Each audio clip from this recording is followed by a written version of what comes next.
નમસ્કાર. આજના હવામાન સમાચારમાં આપનું સ્વાગત છે. ગુજરાતમાં ફરી એકવાર વરસાદી સિસ્ટમ સક્રિય થવાની શક્યતા છે. હવામાન વિભાગની આગાહી મુજબ રાજ્યમાં 30મી જુલાઈથી ભારેથી અતિભારે વરસાદનો દોર શરૂ થઈ શકે છે.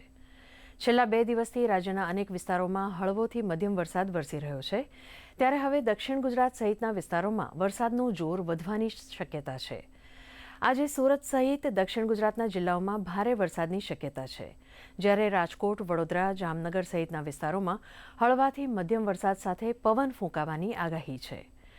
ગુજરાતના દરિયાકાંઠે હવામાન વિભાગે હાઈ વેવ એલર્ટ જાહેર કર્યું છે.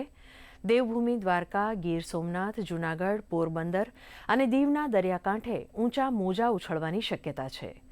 માછીમારો અને દરિયાકાંઠાના લોકોને સાવચેત રહેવાની સૂચના આપવામાં આવી છે.